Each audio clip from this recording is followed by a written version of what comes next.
நண்பர்களுக்கு வணக்கம். The simple path to wealth podcast சீரீஸில் 3வது பாட்காஸ்ட் இது. இந்த பாட்காஸ்ட்டில் ஜேஎல் காலின்ஸ் சொன்ன விஷயங்களோடு சேர்த்து ஜான் சி பாகில் அப்படின்ற VTI total stock market index ஃபண்டை உருவாக்குன அவரை பற்றி சொல்லலாம்னு நினைக்கிறேன்.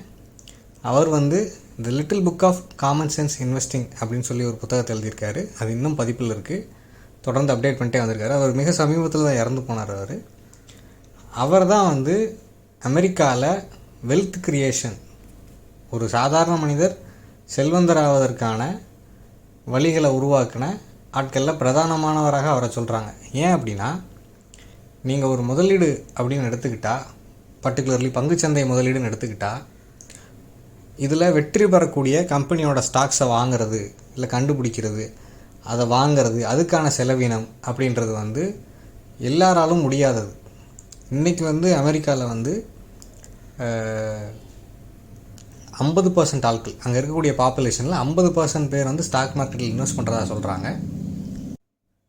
ஆனால் தி கிரேட் டிப்ரெஷன் வந்தப்போ அமெரிக்காவில் 10% ஆட்கள் கூட ஸ்டாக் மார்க்கெட்டில் இன்வெஸ்ட் பண்ணியிருக்கல. ஸோ இந்த பர்சன்டேஜ் ரைஸ் ஆகிறதுக்கு முக்கியமான காரணம் ஜான் சி பாகில். எதனால் அப்படின்னா, அவர் இந்த ஸ்டாக் மார்க்கெட் இன்வெஸ்டிங்கில் இருந்த காம்ப்ளிகேஷன்ஸை எளிமையாக்குறார். இண்டெக்ஸ் ஃபண்ட் அப்படின்ற ஒன்றை உருவாக்கி அமெரிக்காவில் உள்ள அத்தனை கம்பெனிகளிலும் ஒருத்தர் இன்வெஸ்ட் பண்ணக்கூடிய ஒரு வாய்ப்பை உருவாக்குறார். VTI total stock market index அப்படின்றது அமெரிக்காவில் உள்ள 3000 கம்பெனிகளிலும் இன்வெஸ்ட் பண்ணக்கூடிய மியூச்சுவல் ஃபண்ட். அது S&P 500 அப்படின்றது டாப் 500, அதில் உள்ள டாப் 500 கம்பெனிஸில் இன்வெஸ்ட் பண்ணக்கூடிய மியூச்சுவல் ஃபண்ட். இதில் நாஸ்டாக் 100 இருக்குது. டவ் ஜோன்ஸ் இண்டஸ்ட்ரியல் ஆவரேஜ்னு சொல்கிறாங்க, அது ஸ்மால் கேப் இண்டெக்ஸ்னு சொல்கிறாங்க. ஸோ இதுக்கெல்லாம் முன்னோடி ஜான் சி பாகில் உருவாக்கின விடிஐ அப்படின்ற அந்த total stock market index fund தான். 1970களிலே அதை அவர் உருவாக்கிட்டார். அதில் உள்ள சிறப்பம்சம் என்ன அப்படின்னா, அதில் நீங்கள் இன்வெஸ்ட் பண்ணுறதுக்கான செலவினம் அப்படின்றது ரொம்ப ரொம்ப குறைவு. அதுபோல் அதை விற்கும்போது நீங்கள் அதுக்கு தனியாக சார்ஜஸ் அப்படின்னு எதுவும் கிடையாது. அதை எக்ஸ்பென்ஸ் ரேஷியோன்னு சொல்கிறாங்க. நீங்கள் $100 அதில் இன்வெஸ்ட் பண்ணுவீங்க அப்படின்னா அதுக்கு கொடுக்க போகிற சார்ஜஸ் 0.04 அப்படின்ற மாதிரி தான் வச்சுருக்காரு செலவினம். இப்போ உதாரணத்துக்கு நீங்கள் தங்கத்தை ஒரு இன்வெஸ்ட்மெண்ட் எடுத்துக்கிட்டீங்க அப்படின்னா, இந்தியாவில் இப்போ நீங்கள் 1 கிராம் தங்கம் வாங்குறீங்க அப்படின்னா தங்கத்தோட விலை என்னவோ அதில் 3% நீங்கள் ஜிஎஸ்டியாக கொடுக்கணும். இதில் அதை நகையாக வாங்குறீங்க, 1 கிராமில் ஏதோ ஒரு பொருள் வாங்குறீங்கன்னா அந்த வாங்க போகிற நகையோட எடை குறைய குறைய அதுக்கு போடக்கூடிய வேஸ்டேஜ் அப்படின்றது கூடிகிட்டே வரும். இப்போ 1 கிராமுக்கு நீங்கள் ஏதோ ஒரு தங்க பொருள் வாங்குறீங்கன்னா அதுக்கு 18% வரைக்கும் அவங்க வேஸ்டேஜ் போடுவாங்க. அப்போ 18% வேஸ்டேஜ் ப்ளஸ் 3% ஜிஎஸ்டி, அந்த 1 கிராம் தங்கத்துக்கு நீங்கள் செலவழித்த தங்கத்தோட விலை போக நீங்கள் செலவு செய்த பணம் அப்படின்றது 21%. அப்போ இதை தான் எக்ஸ்பென்ஸ் ரேஷியோ அப்படின்னு சொல்லி அவர் சொல்கிறார், ஜான் சி பாகில். ஒரு அசட்டை நீங்கள் ஓன் பண்ணுறதுக்கு, ஒரு அசட்டை உங்களுக்கு சொந்தமாக்கிக்கிறதுக்கு நீங்கள் பண்ணக்கூடிய எக்ஸ்ட்ரா செலவுகள் என்ன, அதெல்லாம் கணக்கில் எடுத்து தான் இந்த அசட்டோட ரிட்டர்ன்ஸை நீங்கள் கால்குலேட் பண்ணணும்னு சொல்கிறார். நீங்கள் இன்றைக்கி தங்கம் வாங்குறீங்க, நீங்கள் 5000 ரூபா, அது 3 மாதம் கழித்து 8000 வச்சுக்கிடுவோம்.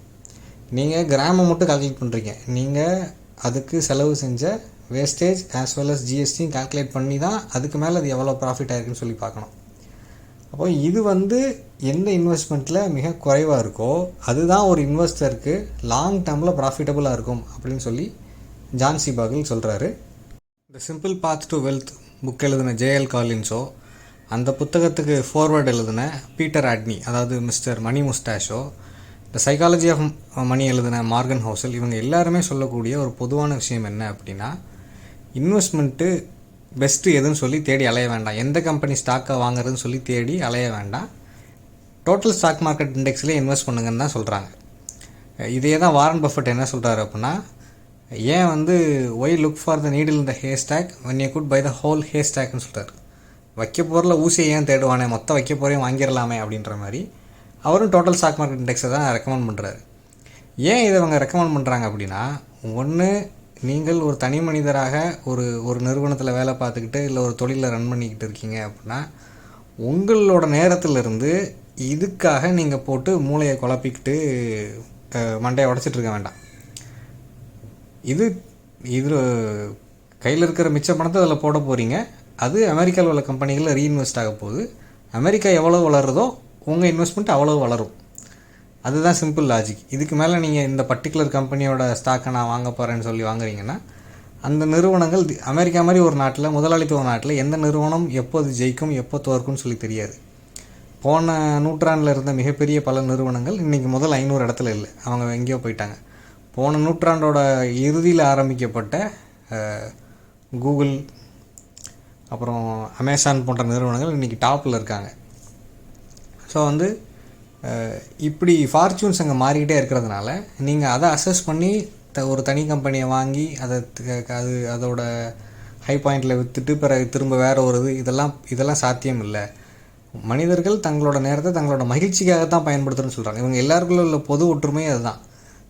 ஒவ்வொரு தனி மனிதரும் தன்னோட மகிழ்ச்சியை அதிகப்படுத்திக்கிட தான் முயற்சி பண்ணணும்.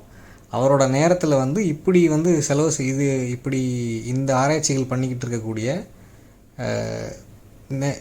அப்படி நேரத்தை வீணடிக்கக்கூடாதுன்னு சொல்கிறாங்க. ஸோ கண்ணை மூடிக்கிட்டு இதில் போட்டுருங்க, இண்டெக்ஸில் போட்டுருங்க.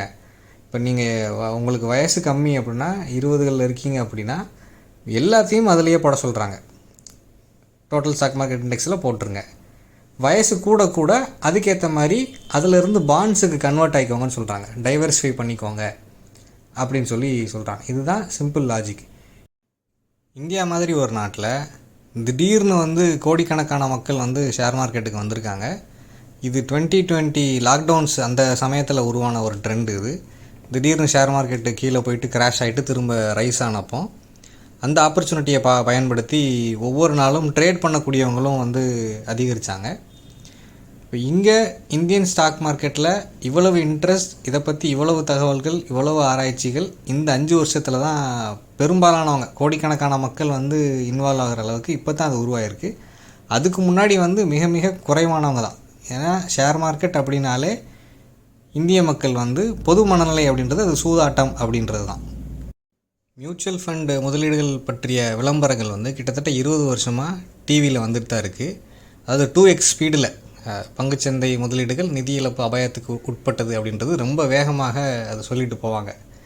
அப்படியெல்லாம் இருந்தாலும் இந்த இண்டெக்ஸ் ஃபண்ட் அப்படின்ற கான்செப்டை பற்றி பொது வெளியில் பிரபலமானவங்க, அதாவது யூடியூப் வழியாகவே பிரபலமாயிட்டவங்க, உதாரணத்துக்கு ஆனந்த் ஸ்ரீனிவாசன் மாதிரி ஒருத்தரோ, இல்லை இன்வெஸ்ட்மெண்ட் இன்சைட்ஸ் சேனல் நடத்தக்கூடிய விஜய் மோகன் சார் மாதிரி ஒருத்தரோ, இவங்க இந்த விஷயங்களை ஆன்லைனில் பேசுவதன் வழியாக அந்த கான்செப்ட் வந்து பல்லாயிரக்கணக்கான பேரை போய் சேருது. அதன் வழியாக தான் இங்கே உள்ள மக்கள், இப்போ நம்ம தமிழ்நாட்டை பற்றி மட்டுமே பேசுவோம், தமிழ்நாட்டில் இதுக்கு முன்னாடி இவ்வளவு முதலீட்டாளர்கள் கிடையாதுன்னு சொல்கிறாங்க எண்ணிக்கையில். டிமேட் அக்கௌண்ட் திறந்தவங்க அவங்க இந்த இன்வெஸ்ட்மெண்ட் சினாரியோக்குள்ளே வர்றாங்க. இதில் நிறைய பேர் வந்து ட்ரேடிங் பண்ணுறவங்க இருக்காங்க, ட்ரேடிங் பண்ணி கையை சுட்டுக்கிட்டவங்களும் இருக்காங்க. ட்ரேடிங் பண்ணக்கூடிய 100ல் 99 பேர் கை கால் உடம்பெல்லாம் சுட்டுக்கிடுவாங்க அப்படின்றது தான் வரலாறு. ஆனாலும் ஒவ்வொரு ட்ரேடரும் என்ன நினைக்கிறாரு அப்படின்னா, தன்னால் முடியும், தான் ஒரு நாள் வந்து பெருசாக ஜெயிச்சிரும் அப்படின்னு நினைக்கிறாங்க. பட் இவங்க எல்லாருமே அதை பற்றி வார்ன் பண்ணுறாங்க. இந்த தமிழ்நாட்டு சூழ்நிலையில் பேசக்கூடிய ஆனந்த் ஸ்ரீனிவாசன் மாதிரி நபர்களோ இல்லை விஜய் மோகன் போன்ற நபர்களோ வந்து அவங்க இதை பற்றி தெளிவாக வீடியோஸ் போட்டிருக்காங்க. உதாரணத்துக்கு நீங்கள் இன்வெஸ்ட்மெண்ட் இன்சைட்ஸ் அப்படின்ற Tamil channel, Tamil and English 2 லாங்குவேஜ்லேயும் அவர் வச்சுருக்காரு, விஜய் மோகன் அப்படின்ற. அவர் பண்ண எல்லாமே ரொம்ப ப்ரொஃபஷ்னலாக இருக்கும். அவர் அமெரிக்காவில் இருக்கார், தமிழ்நாட்டுக்காரர், அமெரிக்காவில் செட்டில் ஆகிட்டார். அவர் பண்ண இதை பற்றி அவர் ஒரு பெரிய சீரீஸே பண்ணியிருக்காரு. நீங்கள் அதில் அந்த சேனலோட லிங்க் நான் கொடுக்குறேன், நீங்கள் அதில் பார்த்து தெரிஞ்சுக்கலாம். ஸோ இவங்களும் சொல்லக்கூடியது என்ன அப்படின்னா, நீங்கள் உங்கள் கையில் இருக்கக்கூடிய மிச்ச பணத்தை அதில் போடுங்கன்னு சொல்கிறாங்க. அதாவது அடுத்த 5 வருடங்களுக்கு உங்களுக்கு தேவைப்படாத பணத்தை தான் இதில் இன்வெஸ்ட் பண்ணணுன்னே சொல்கிறாங்க.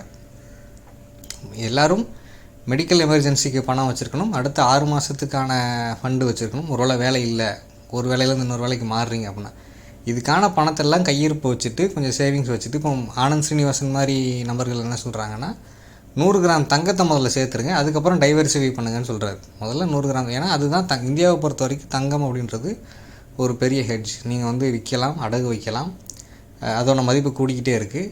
இடமாக வாங்குறது மிகப்பெரிய காம்ப்ளிகேஷன்ஸ் இருக்குது, ஃபார்மாலிட்டிஸ் இருக்குது. பட் தங்கம்ன்றது it's easy, relatively easy to acquire. அதுக்கப்புறம் வந்து இந்த இண்டெக்ஸில் இன்வெஸ்ட் பண்ணுங்கள் அப்படின்னு சொல்கிறாங்க. And wait for long term, minimum 5 வருஷம் சொல்கிறாங்க. அப்புறம் நீங்கள் 20 வயசுகள் இருக்கீங்கன்னா உங்களுக்கு 60கள் ரிட்டையர்ட் ஆக போகிறீங்கன்னா 40 வருஷம் டைம் இருக்குது.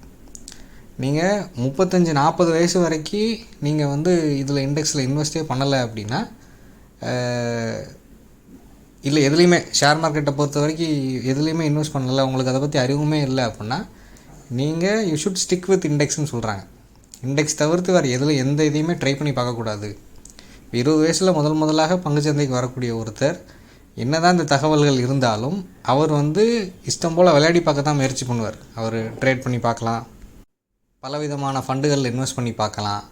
அப்புறம் அவரே பட்டு தெரிஞ்சு ஒரு 5 வருஷம் ஆகும்போது அவரே படிப்பனைகளை உணர்ந்து எப்படி பார்த்தாலும் இதுவே பெட்டர், இதில் வரக்கூடிய ரிட்டர்ன்ஸே பெட்டர் அப்படின்ற முடிவுக்கு வரலாம் அப்படின்றது அது அனுபவபூர்வமாக சொல்லலாம்னு வச்சுக்கோங்க. இப்போது ஜான்சி பாகல் என்ன சொல்கிறாருன்னா, நீங்கள் உங்கள் நாடு எவ்வளோ சம்பாதிக்குதோ, உங்கள் நாடோட ஜிடிபி என்னவோ அதுதான் உங்களோட ரிட்டர்ன்ஸாகவும் இருக்க முடியும். நீங்கள் அதுக்கு மேலே சம்பாதிக்க முடியும் அப்படின்னு ஒருத்தர் சொல்கிறாரு, உங்களுக்கு ஒருத்தர் if somebody is promising you the sky, உங்களுக்கு வானத்தை வந்து லட்சியமாக சொல்கிறாரு, அதளவுக்கு வளர்ச்சி சாத்தியம்னு சொல்கிறாரு அப்படின்னா சந்தேகத்தோடு பாருங்கன்னு தான் சொல்கிறார். அது எத்தனை நாளைக்கு சாத்தியம்னு பாருங்கன்னு சொல்கிறார். ஏன்னா செக்டார் வைஸ் வந்து சைக்கிளிக்கலாக பிஸ்னஸ் கூடும் குறையும் அப்படின்னு வரும்போது எந்த ஒரு மியூச்சுவல் ஃபண்டும் நீடித்த காலத்திற்கு இண்டெக்ஸ் தவிர்த்து அவங்க பலவிதமான பேர்கள் வைக்கிறாங்க. பேலன்ஸ்ட் அட்வான்டேஜ் ஃபண்டுன்னு வைக்கிறாங்க, ஆர்பிட்ரேஜ் ஃபண்டுன்னு வைக்கிறாங்க, பலவிதமான நீங்கள் இன்வெஸ்டராக இருந்தால் உங்களுக்கு ஆல்ரெடி தெரிஞ்சிருக்கும். இல்லை நீங்கள் ஏதோ ஒரு இதில் இப்போ ஜீரோதா மாதிரி ஒரு ப்ரோக்கரேஜ் வழியாக டிமேட் அக்கௌண்ட் திறக்கிறீங்கன்னா அவங்களோட காயின் ஆப்பில் பார்த்தீங்கன்னா அவங்க லிஸ்ட் பண்ணியிருப்பாங்க. மொத்தம் ஆயிரக்கணக்கான மியூச்சுவல் ஃபண்டுகள் இருக்குது. இப்போ எல்லாம் ஒன்றோட ஒன்று கலந்து கட்டி அடித்து போட்டிருப்பாங்க. ஒன்றுக்கு எக்ஸ்பென்ஸ் ரேஷியோ 0.5க்கு மேலேயே இருக்கும். ஸோ அப்போ இதில் எல்லாத்திலும் எல்லோரும் முயற்சி பண்ணி பார்ப்பாங்க பெரும்பாலான இன்வெஸ்டர்ஸ்.